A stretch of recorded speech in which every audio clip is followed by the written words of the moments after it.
You paste the same instructions again. Every request, every session. 4,000 tokens of rules before the model reads your code. The same rules can ship differently. About 100 tokens, loaded only when the task needs them. That is an agent skill. SkillsBench measured it. 86 tasks. 16.4% passed without skills. 45.5% with them. Now hold that number. 16 tasks got worse. One dropped 39.3 points. Skills are not a free win. They are a trade. I built one and ran the same task twice. Here's the default everyone landed on. One giant instruction block. Code style, test policy, commit format, security rules. You paste it in, or you park it in a project file. It works, and that is exactly why it spread.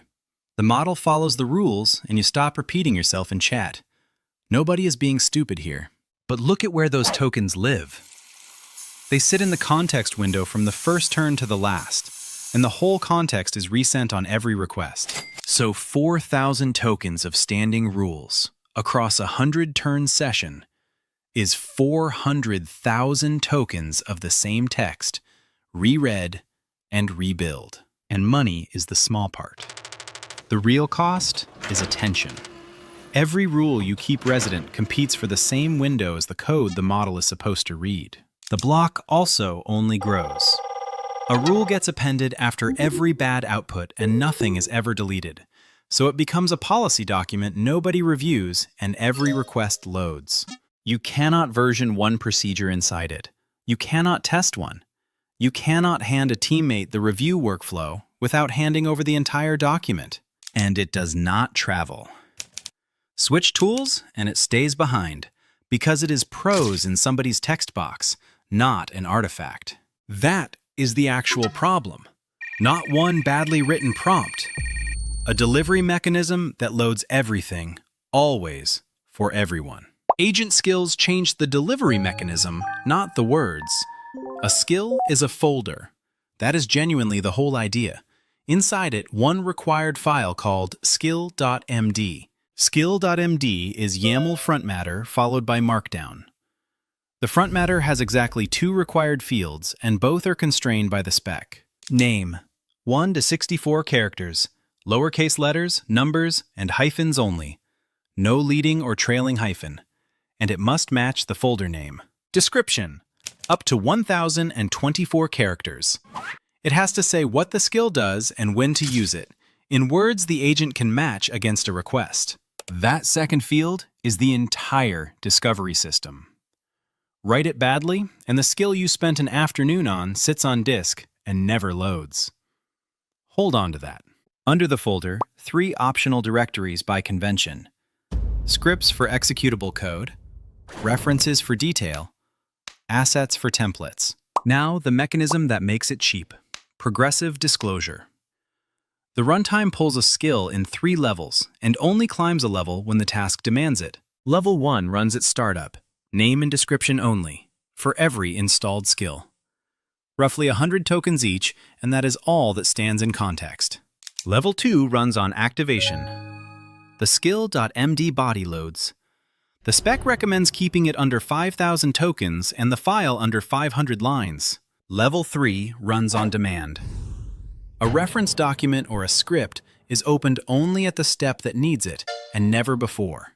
So 100 installed skills cost roughly 3,000 to 5,000 tokens of standing context, instead of 100 full documents you never asked for. And this is not a Claude-only format. The spec was published as an open standard on December 18, 2025, and it lives at agentskills.io. The same folder is read by Claude Code, Codex CLI, Gemini CLI, Cursor, GitHub Copilot, and VS Code. Write the procedure once, run it in the agent you actually use. Enough architecture. Let me build a real one and pick the exact thing people paste as a mega prompt every day. A code review skill. The tree is 4 lines, a skills directory. Inside it, code review. Inside that, skill.md, plus a scripts folder and a references folder. Front matter first. Name, code review. Description, reviews a project for correctness, security, and test coverage. Use when the user asks to review a project or a diff. Then the body. And the body is not vibes, it is a workflow. Step 1. Collect the changed files. Step 2. Run the test suite. Step 3. Check the diff against the rules. Step 4. Report every finding ranked by severity, each one carrying a file path and a line number. Step 5. Stop. Do not fix anything unless asked. Anything long leaves the body. The full rule list becomes references/rules.md, and the body just points at the path. Deterministic work goes to scripts. Collecting a diff does not need a language model. It needs Git, and Git is already correct.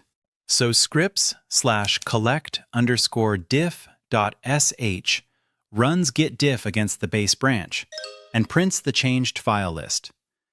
The agent runs it and reads the output. That is the part most write-ups skip. A skill is not just better text. It is text plus the commands that make part of the text unnecessary. There is a front matter field for that too. Allowed tools, a space-separated list of pre-approved tools, like a scoped bash and read. It is still marked experimental in the spec, and support varies between agents, so do not build a workflow that breaks when it is ignored. Now, placement. In Claude code, personal skills go in the home Claude skills directory. Project skills go in .claude/skills, committed with the repository. The project path is the interesting one. The procedure ships inside the repo, so every engineer and every agent on that project runs the same review. At startup, the agent reads front matter from every installed skill. Name and description. It does not read the bodies, and it does not scan your disk. Then I type the request, not the mega prompt, 3 words. Review this project. The description matches. The body loads. The workflow starts, and the first thing it does is run my script instead of guessing at file names. It collects the diff. It opens the rules reference. It runs the test suite. It writes the findings with file and line, ranked. The instructions did not disappear. They moved off my keyboard and into a file the agent opens by itself, at the step where they matter. Which sounds like a marketing slide.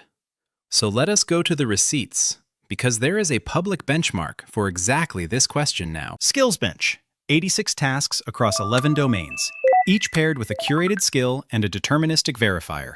So grading is not another model's opinion. 7 agent and model configurations, 3 trials per task. Average uplift across the whole set, 16.2 percentage points of pass rate. Claude Code with Opus 4.5 took the largest gain, plus 23.3 points. Gemini CLI with Gemini 3 Flash plus 17.4. Haiku 4.5 plus 16.7. Sonnet 4.5 plus 14.5. Codex with GPT 5.2 plus 14.1. Every configuration improved, and the full stack ran furthest. 45.5% pass rate against 16.4 with no skill. Here is the result that should actually change how you write them, and it is the cheapest win in this video. Focused skills. 2 or 3 modules for a task, plus 20 points. The same knowledge shipped as one comprehensive document, plus 5.7. Same facts, same model, same tasks. The packaging was worth roughly 14 points on its own, which is more than most model upgrades buy you. There is a scale result too. Smaller models running with skills matched larger models running without them on these tasks, which quietly reframes the argument. Some of what we call model capability is just procedural knowledge the model was never given. Now the part nobody puts in the launch post. Self-generated skills produced no benefit on average. The models could not reliably write the procedures they benefit from reading. Asking the agent to document its own workflow produces prose that changes nothing. And skills are not uniformly positive. 16 of the 84 scored tasks got worse with a skill attached. The worst one lost 39.3 points. That makes sense once you see what a skill actually is. Instructions with authority. Wrong instructions do not get ignored. They get followed. The domain split is uncomfortable if you write software for a living. Healthcare, plus 51.9. Manufacturing, plus 41.9. Software engineering, plus 4.5. Mathematics, plus 6. The smallest gains in the entire benchmark. The pattern is consistent. Skills pay most where the procedure is external, rigid, and unfamiliar to the model. They pay least where it is already fluent. So, the walls. 4 of them. And the second one is the dangerous one. Wall 1. The savings get quoted from the wrong benchmark. A popular token compression skill advertised 65% savings. JetBrains reran that 65% claim on 86 real agentic tasks with a skill forced on every time. 8.5%. And that is the best case. Chat-style prose compresses. Agentic work is mostly tool output and file contents, and none of that compresses because you did not write it. Wall 2. Supply chain. Snyk scanned 3,984 published skills. 534 of them, 13.4%, carried a critical issue. 76 confirmed malicious payloads. Credential theft, backdoors, exfiltration. 10.9% shipped hard-coded secrets. 17.7% pull untrusted third-party content at runtime. Now recall what a skill is. Markdown that rewrites the agent's instructions, plus scripts it is permitted to run. There is no code signing, no mandatory review, and no sandbox by default. Wall 3. Discovery is a guess, and you write the guess. A vague description means the skill never fires. A greedy one means it fires on tasks it was never written for, and you get no error in either direction. You get a normal-looking answer that quietly skipped your procedure, which is the hardest failure to notice. Wall 4. The standing cost is smaller, not 0. 100 skills is 3,000 to 5,000 tokens before you type anything. You rebuild the problem you left. So here is the verdict, and it is a boundary, not a winner.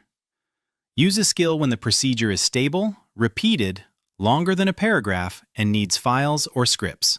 Keep it a prompt when the task is one-off, when the context is this specific request, or when you are still working out what the rule should even be. And keep facts in your project instruction file. Skills carry procedures, instructions carry facts. Mixing them is how both get too long to read. Take the longest block you pasted this week and turn that one into a folder. Then check whether it actually fired. If it did not, the description is the bug, not the model.